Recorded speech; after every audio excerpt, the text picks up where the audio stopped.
J'ai ouvert une FAQ en story hier. Vous êtes déchaînés encore plus qu'avant là concernant bébé mariage. J'ai que des questions en mode est-ce que bébé est en route? Est-ce que vous comptez avoir des enfants? Est-ce que vous voulez vous marier? Alors sachez que dans la vie il y a des priorités et il y a des choix à faire. On arrive à un âge où malheureusement on peut pas tout faire. Tout coûte cher.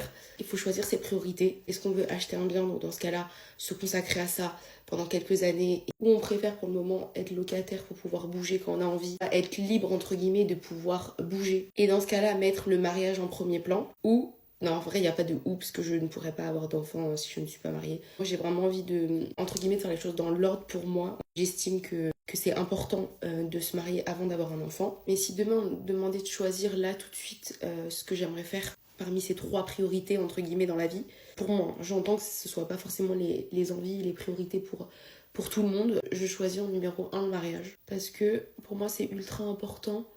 On se dit, voilà, un mariage à 50 000 euros, c'est énorme, ou même à 30 000 ou à 20 000, c'est énorme, c'est sur une journée ou deux, après c'est fini, c'est de l'argent jeté par les fenêtres. Moi, je l'entends pas comme ça. Pour moi, c'est vraiment pas un rêve, mais vraiment depuis petite, genre, j'y pense. Après, on n'est pas fermé forcément à l'achat d'un bien, hein.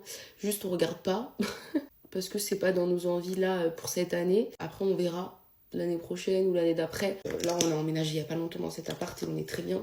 Soit tu vis à côté de Paris, et dans ce cas-là, tu mets une énorme somme dans un très bel appartement, mais dans un appartement. Ou alors, cette même somme, tu peux l'investir dans une très très grande maison, avec un très grand jardin propre à l'un, mais excentré. Voilà, un peu plus loin de Paris, où il faut forcément avoir une voiture, ou alors se taper 1 heure de RER. Je vous avoue que je suis pas encore prête à choisir entre les deux. Et moi qui bosse sur Paris, je vous avoue que ce serait hyper compliqué de m'éloigner pour aller au travail, même si je fais beaucoup de télétravail, ça va changer au bout d'un moment peut-être. Cette contrainte, elle est que de mon côté, bien sûr, parce que du coup, Hugo, il travaille en banlieue et il est en voiture tout le temps, tous les jours. Donc lui, ça le dérangerait absolument pas de s'excentrer, sachant que ses parents sont quand même un peu plus en banlieue sud. Moi, les miens en soi, ils sont en banlieue très très très très très très proche de Paris. Du coup, moi, c'est vrai que j'ai pas l'habitude de vivre super loin de Paris.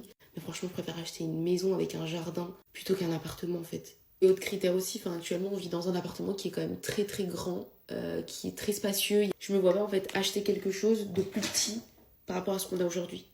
La superficie qu'on a aujourd'hui, à l'achat, elle est ultra chère. Donc voilà, faut faire des choix dans la vie. Et bébé ne sera pas en route avant plusieurs années. En tout cas, la FAQ est toujours ouverte jusqu'à cet après-midi, je crois. Je vais regarder tout ça sur le chemin du travail et je vous fais plein de gros bisous.